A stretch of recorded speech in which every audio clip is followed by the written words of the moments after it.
So with that, this convocation is a moment of time and reflection and forward thinking about where we are and who we are, about where we learn and how we learn, and about how we learn best together. Today, I want to juxtapose something as basic as human understanding that on the one hand is very simple, and as it has played out across the globe in the brutal beatings of 2 journalists and murder of James Foley and our own Stephen Sahoff, difficult to fathom, difficult to stomach, let alone to understand. I want to put together a few ideas for us out of something terrible, something horrible, something unimaginable, alongside something beautiful, something graceful, and something indeed inspiring. Today I want to talk about Stephen, and by doing so, I'm talking about each and every one of you sitting here with us today. When we talk about the problems of the world, perhaps when we think of Stephen, they won't seem quite so remote, quite so impossible to ponder, to reconcile, or to resolve. And frankly, they will hit home a lot harder, whether they touch you directly in person, in real time, virtually, as they are transmitted around the globe, day after day. The world's issues are our own issues. If there is any lesson to be learned in all of this, it is that education, and even further, that this education, this opportunity, this school, this aggregation of people is the answer. It is a gift, and that you have the power to preserve at all cost those things that make us human, and to change for the better ourselves, our communities, and our world. That can take place right here, from right here. Here's the story of one person from this little school, this little village, with one blinking yellow light at the bottom of the hill that wraps around the world. We have talked often about Kimball Union as a historic school, and indeed we are. One of the oldest schools of our kind in the country, and one of the schools with the longest standing traditions of coeducation. Even with the hiatus this year, we celebrate our 40th return to coeducation. We're a school with graduates from across the globe, over 5,000, near and far, living their lives, sharing their world and their values, and sharing what they have taken and learned here and giving back to us. The things that we have here today are in large part because of them. Most recently, KUA has been thrust onto the world stage and into the history books for reasons other than our tenure, for reasons that are truly beyond belief. A graduate prepared and inspired to follow his passions and make the world a better place, a positive example of all that is good about humanity, about whom we wrote in our Year of Courage, and on the other hand, a story about brutality and hatred that is inhumane beyond imagination. How do we make sense of this? And frankly, how should we learn from it? Why is it so important to think about this as we start the school year together? On the one hand, we are happy, we are delighted, we are enthusiastic, we are inspired to be here. And on the other hand, we are deep in thought, your teachers, those who work with Stephen, and those who work with you. 13 years ago, in September, September 11th, in fact, 2001. Right at the opening of school. Some of you were 1, 2, 3, 4 years old. A senior by the name of Stephen Sotloff sat together with his advisees and with his teacher, right there, right where you are, in this very hall. It was just after orientation. They had come from class to gather because it was heard over the news that the first tower of the Twin Towers had been hit by a plane. New students, returning faculty, and even new faculty were thrust into roles that few could have ever anticipated. Can you imagine the impression that these events would have on any student, new or returning, American, international, Muslim or Jewish, Catholic or Protestant? For one student here, it was indelible.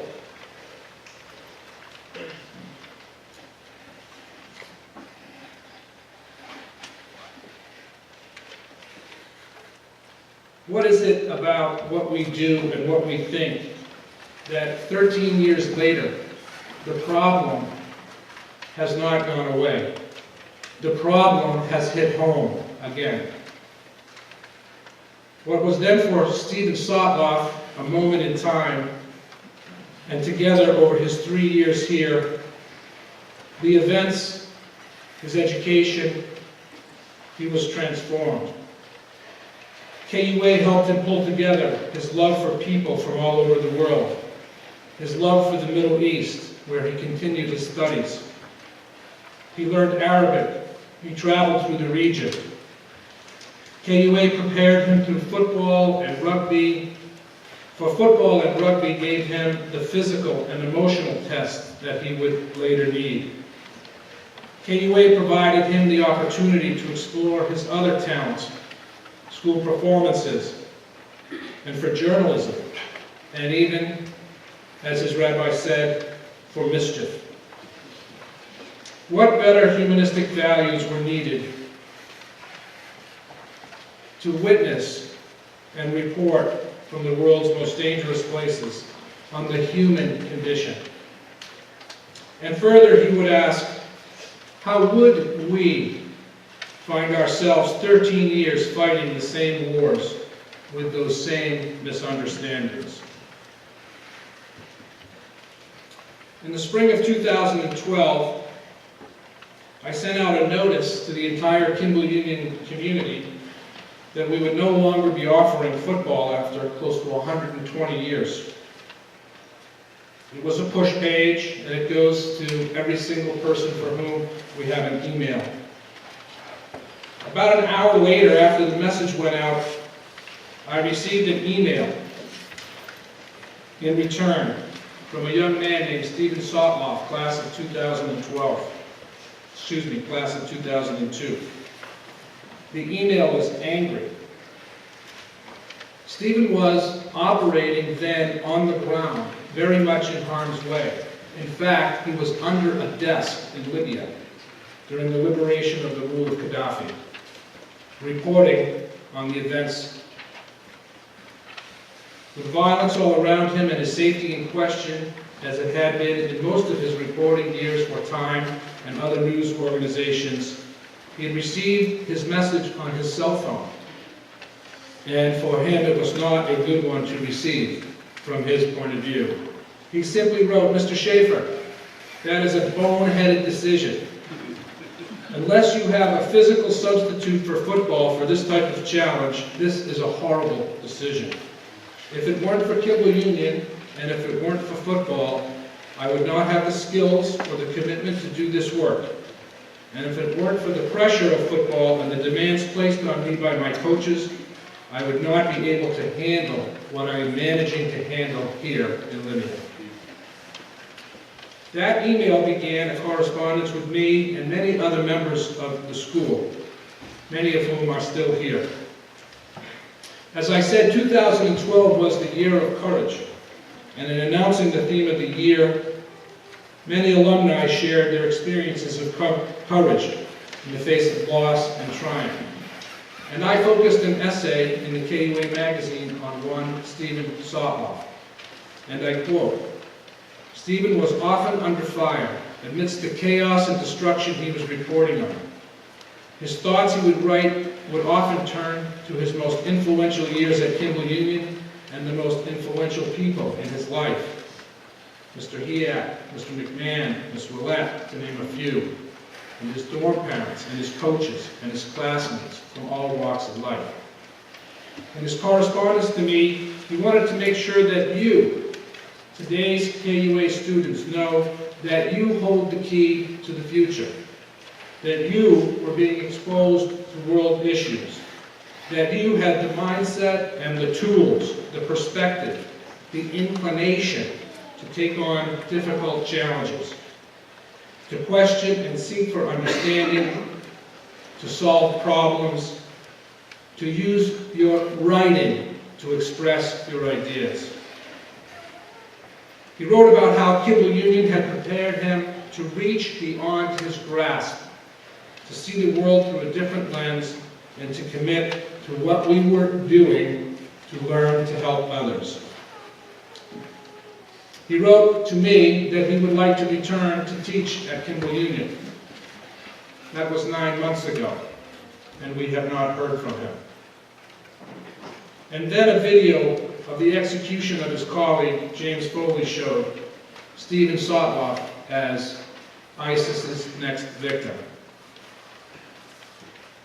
Since that very moment, an outpouring of support and messages from the world to me, to the faculty, and to you, the Kimball Union student body, have been pouring in. From schools and colleges across the globe, from senators, public officials, from the president of the National Association of Independent Schools and the president of the Association of Boarding Schools, and from alumni and classmates and friends. 2 days ago, I was in Miami for his funeral. Governors, senators, the mayor, rabbis, colleagues, friends, family, 1,000 people in the synagogue. The brutal horror of beheading at the hands of barbaric terrorists, the geopolitical implications for invasions, the hatred and suffering was nowhere to be seen or felt. The feelings of love pushed out of the press, and the issues turned to one man, one person, a brother, a son, a cousin, a student, a journalist, a human being who lived out his dream of covering the world and exposing it so that what we have been witnessing will not persist. Mr. and Mrs. Sotloff came to the podium in front of thousands and the world and spoke about her son's conviction, his past and rambunctious student, an unfocused and irreverent young man, his love for the Arab people and culture, and his grandparents, both Holocaust survivors. About Stephen as a bat mitzvah in Israel,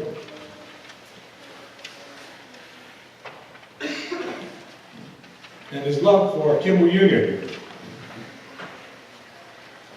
She said that when he knew his fate was sealed and there was no escape from his captors, he smuggled a message of love to his parents and wishes for him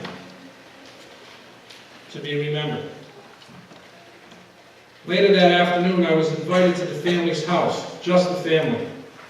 It was an incredible gesture amidst the chaos of that day.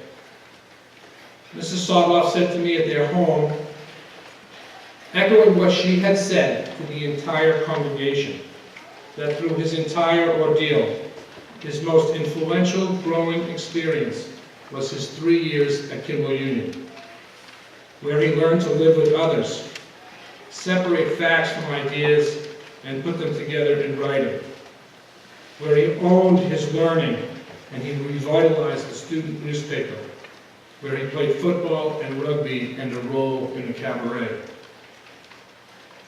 Here, she said, he found passion and direction and friendship and love. Here, she told me, he grew from a boy into a man. Then Mr. Sotloff said that in the note that Stephen had smuggled, that Stephen had credited in his teachers and his Kimball Union the perseverance that he needed to survive. And further, that his request in writing was that a fund be named in his name here to support current and future Kimball Union students in the areas of global studies and journalism. A fund in honor of Stephen Sotloff, class of 2002. So at this time in Convocation, if you ever doubted what we're doing here, what you are doing here, and what you are capable of learning and doing here, of what will give you the strength and will to dig in and dig deep in your ordinary days, then today you have some inspiration of one man, of one example to guide you. The power of education is truly right here. And when you are in doubt of that, think about Stephen and his journey. From this very hall, right where you are seated, one person can change the world. And no matter how far away the world may seem, you are not passengers in this journey. You are in the driver's seat. And do not let the year pass you by without taking to the road. It is amazing, truly amazing, how a little school in a little village can wrap around the globe, and what an education can do for you, and what you can do for your education. Thank you.